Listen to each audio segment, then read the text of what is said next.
Hello friend, welcome to blessing commerce tutorial. आज हम आपके साथ लेकर आए हैं एमसीक्यू ऑन अकाउंटिंग। हमारी ये 200 क्वेश्चन की सीरीज चल रही है जिसमें आज हम 11th पार्ट कवर करने जा रहे हैं। चलिए शुरू करते हैं आज का टॉपिक। फर्स्ट क्वेश्चन है हमारे पास, which of the following method of inventory valuation are allowed according to accounting standard 2? इनमें से कौन सा इन्वेंट्री वैल्यूएशन मेथड है जो अकाउंटिंग स्टैंडर्ड 2 के अकॉर्डिंग फॉलो होता है? First in first out, last in last out, weightage average cost, highest first out. ये चार हमें ऑप्शन दे रखी हैं और नीचे पूछा गया है कि इन चार ऑप्शन में से कौन सा ऐसा मेथड है जो अकाउंटिंग स्टैंडर्ड 2 जो है वो अलाउ करता है। 1 and 4, 1, 2 and 4, 1 and 2, 1 and 3। देखिए जो अकाउंटिंग स्टैंडर्ड 2 है उसके अकॉर्डिंग जो हमारे पास मेथड फॉलो करा जाता है that one is FIFO and आपके पास रहता है वेटेज एवरेज मेथड। तो ये जो दो मेथड्स हैं ये अलाउ किए जाते हैं, ये और दिस वन। तो हमारे पास जो इसका आंसर निकल के आने वाला है वो रहने वाला है डी 1 and 3। नेक्स्ट क्वेश्चन है हमारे पास, match list 1 with list 2 and select the correct answer using the codes given below the list। List 1 हमें दे रखी है goodwill, overdraft, preliminary expenses, premium on issue of shares. और लिस्ट 2 में हमें ये match करना है कि गुडविल करंट लायबिलिटी है, फिक्स एसेट है, रिजर्व एंड सरप्लस है कि फिक्टिशियस एसेट है। ये हमें डिसाइड करना पड़ेगा।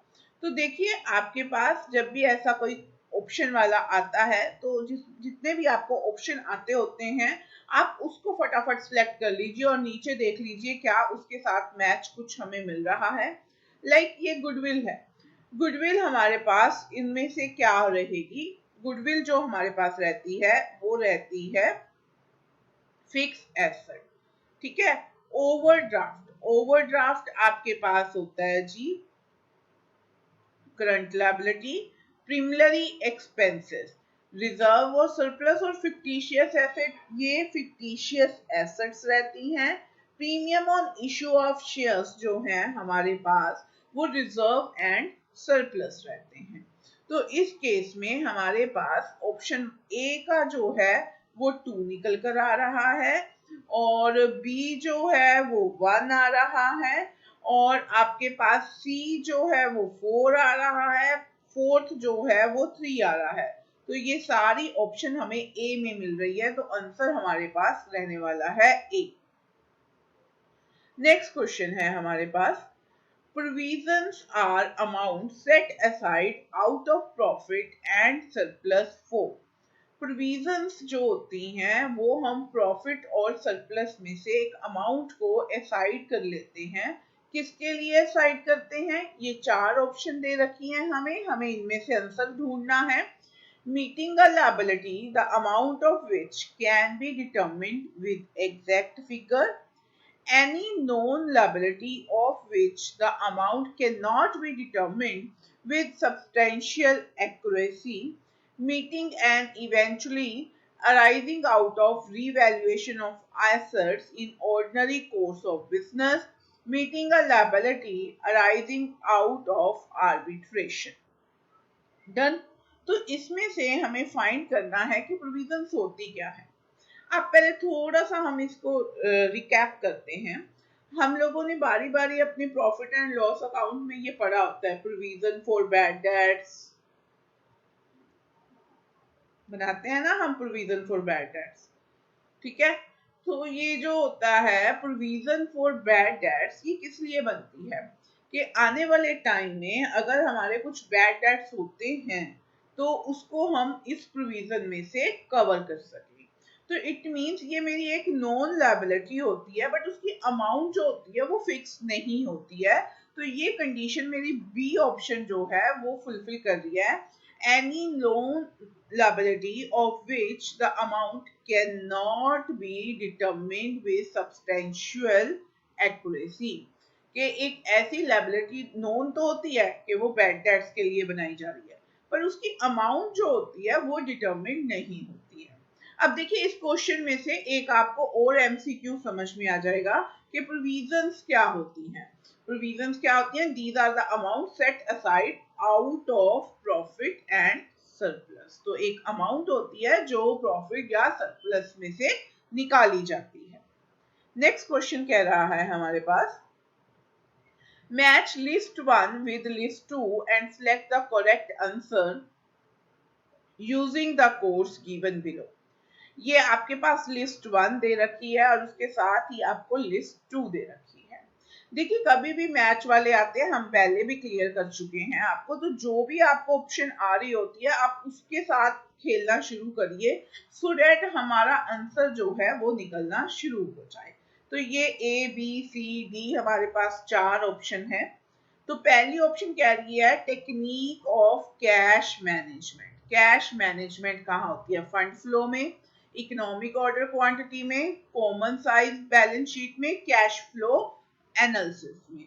तो जो कैश मैनेजमेंट होती है वो आपके पास होती है फोर्थ ऑप्शन में, cash flow analysis. Technique of working capital management. Working capital किस में जाएगी? Fund flow, economic order quantity, common size. तो इसको तो क्रॉस ही कर दीजिए, फोर्थ हम कर चुके हैं। तो वर्किंग कैपिटल जाती है फंड फ्लो में। तो यहाँ पे आपके पास फर्स्ट ऑप्शन आ जाएगी। सी में है technique of inventory management. Inventory management, economic order quantity, ठीक है, ईओक्यू भी बोलते हैं ना हम इसको, स्टैट में बहुत बारी पढ़ते थे हम। तो सी का सेकंड रहेगा। टेक्निक ऑफ फाइनेंशियल मैनेजमेंट, ये एक ही बच गया हमारे पास 3। तो मेरे पास बनकर आ रहा है 4 1 2 3। तो इसमें से हम देख लेते हैं कौन सा हमारा फुलफिल कर रहा है। ये रहा जी, डी ऑप्शन हमारी फुलफिल कर रही है, 4 1 2 3। नेक्स्ट क्वेश्चन है हमारे पास, the funds available with the company after paying all claims including tax and dividend is called। Company जब सारे अपने क्या कहते हैं टैक्स भी उसने पे कर दिए, डिविडेंड जो उसने देना था वो भी पे हो गया है, डिविडेंड शेयर होल्डर्स को दिया जाता है, preference share holder as well as equity share holder. अब हमने इक्विटी शेयर होल्डर को भी डिविडेंड दे दिया, अब जो पैसा बच गया उसको क्या बोला जाता है जी? उसको क्या बोला जाता है? रिटेन्ड अर्निंग बोला जाता है, ठीक है, रिटेन्ड अर्निंग। और एक और वर्ड होता है इसके लिए, that one is flowing back of profit. बहुत इंपॉर्टेंट क्वेश्चन था हमारा ये। क्वेश्चन आता होता था what do you mean by flowing back of profits? तो that one is retained earning. Retained earning कब बनती है? जब हम अपने टैक्स, डिविडेंड, इंटरेस्ट सब कुछ पे कर चुके होते हैं। नेक्स्ट क्वेश्चन बनता है हमारे पास, match list 1 and 2 and select the correct answer। यहाँ पे देखिए, यहाँ जो ये मैच वाले क्वेश्चन होते हैं इसमें आपके पास 4 क्वेश्चन जो हैं एमसीक्यू के तैयार हो जाते हैं। हमें नहीं पता कि हमारे पास जब एमसीक्यू बनकर आना है, जब एग्जाम सेट होना है, तो इसमें से कौन सा क्वेश्चन सिर्फ 1 मार्क के लिए भी वो उठा सकते हैं, इसलिए इसको बहुत ध्यान से करा करिए आप। रीवैल्यूएशन अकाउंट कब बनता है? Realisation account, piecemeal distribution, gaining ratio. तो देखिए हमारे पास 4 ऑप्शन है यहाँ पे।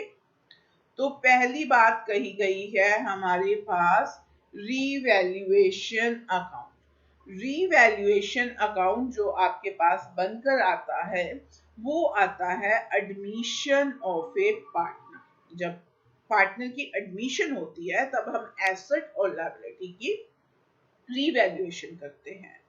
फिर उसने पूछा है रियलाइजेशन अकाउंट। रियलाइजेशन अकाउंट कब बनता है जी? ये जब डिसॉल्यूशन ऑफ पार्टनरशिप होती है। ये रहेगा आपके पास फोर्थ। पीस मील डिस्ट्रीब्यूशन क्या है? ये एक मैक्सिमम लॉस मेथड होता है, उसको बोलते हैं पीस मील डिस्ट्रीब्यूशन। तो यहाँ टू ऑप्शन आ जाएगी।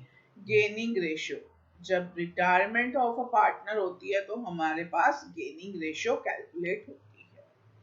तो 3 4 सॉरी 2 1, तो ये बी ऑप्शन हमारे पास निकल कर आ रही है। नेक्स्ट क्वेश्चन कह रहे हैं an ordinary partnership firm can have, एक ऑर्डिनरी पार्टनरशिप फर्म के पास not more than 20, not more than 50 partner, not less than 3 partner, any number of partner. तो इसका आंसर जो आने वाला है वो रहेगा A, not more than 20 partners.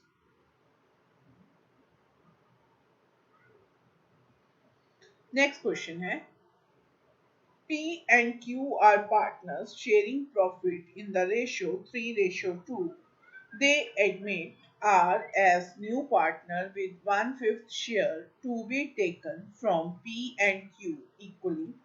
The new sharing ratio will be.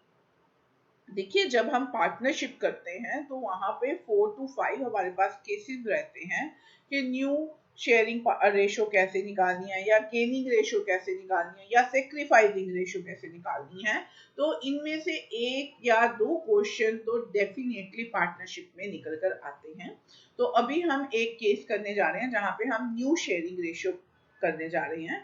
अगर आपको इसके ऊपर डिटेल वीडियो चाहिए कि सेक्रीफाइसिंग रेशो कैसे निकालना है, गेनिंग रेशो कैसे निकालनी है, न्यू शेयरिंग रेशो कैसे निकलती है, तो उसके लिए आप कमेंट कर सकते हैं। हम उसके लिए आपके लिए एक स्पेशल वीडियो भी बनाने की ट्राई कर सकते हैं। चलिए अब यहाँ पे हम देखते हैं P and Q are partner sharing ratio किस रेशो में वो कर रहे हैं, 3:2 में वो ऑलरेडी क्या कर रहे हैं, शेयर कर रहे हैं। एक नया पार्टनर आ रहा है, उनका जो न्यू पार्टनर है उसका शेयर है 1/5, ठीक है, न्यू पार्टनर का 1/5 शेयर है। जो ये 1/5 शेयर है वो इक्वली जा रहा है, share to be taken from P and Q equally, ठीक है, 2 पर्सन है तो कैसे होंगे 1/5 इंटू 1/2। इट मीन्स 1/10 पार्ट जो है वो P डिस्ट्रीब्यूट करेगा और 1/10 जो है वो Q करेगा। तो P की न्यू रेशो कौन सी बनकर आएगी, उसकी ओल्ड रेशो क्या थी 3/5 माइनस, आप इसमें से जो न्यू शेयर उसका पार्टनर को देना है उसको माइनस कर देंगे। तो ये करके आपके पास आ जाएगा 5 एंड 10 को डिवाइड किया 2, 6 माइनस 1, इट्स 5/10। न्यू रेशियो आ गई पी की। क्यू की रहेगी 2/5 में से उसने 1/10 जो है वो दे दिया था। 10 एलसीएम लिया, 2 4 माइनस 1, इट्स 3/10। और जो हमारे पास नया पर्सन आया था आर, उसकी हमें पता है 1/5। डिनोमिनेटर सेम करने के लिए 2 के साथ मल्टीप्लाई करने जा रही हूँ और ये मेरे पास रेशियो निकल गई 5:3:2। यहाँ पे बी ऑप्शन है हमारे पास। नेक्स्ट क्वेश्चन कहता है which one of the following method of inventory valuation matches current cost with the current revenue?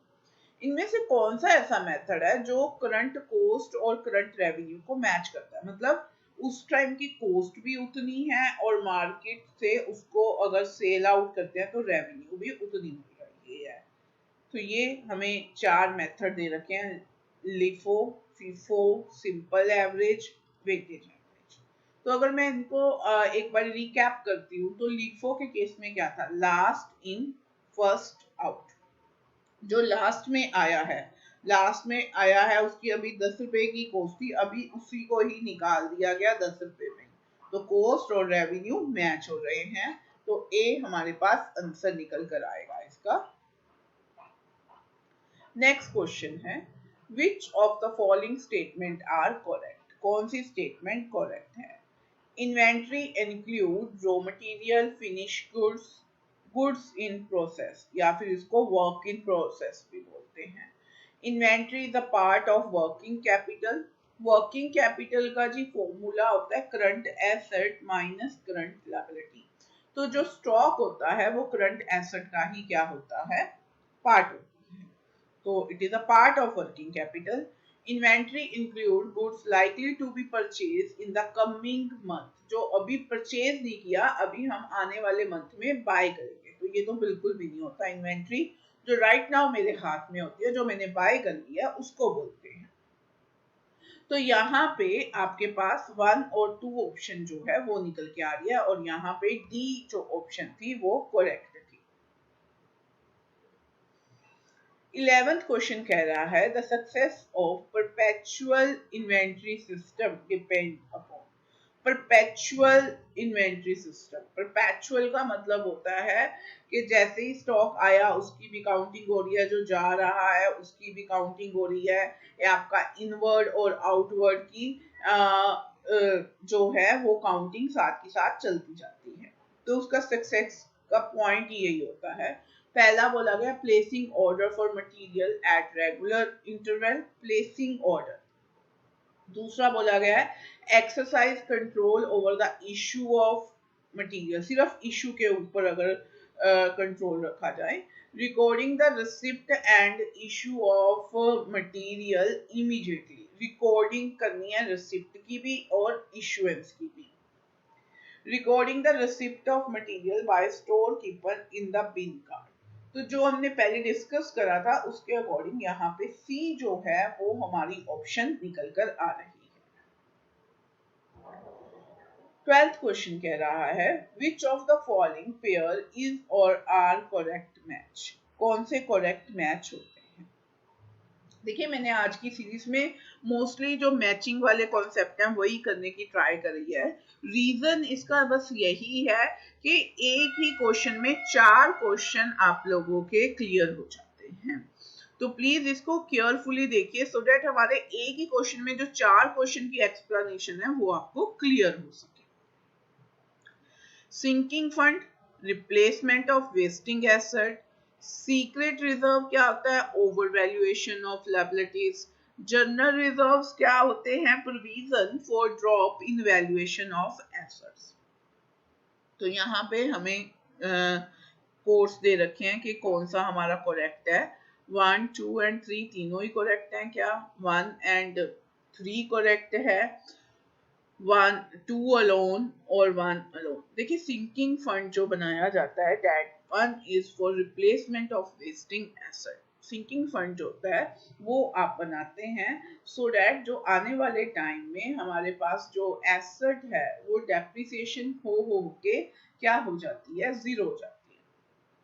फिर हमें एक नई क्या लेनी होती है, एसेट लेनी होती है। तो उसके लिए हम पहले ही अपने फंड्स बनाने शुरू कर देते हैं। तो ये करेक्ट है।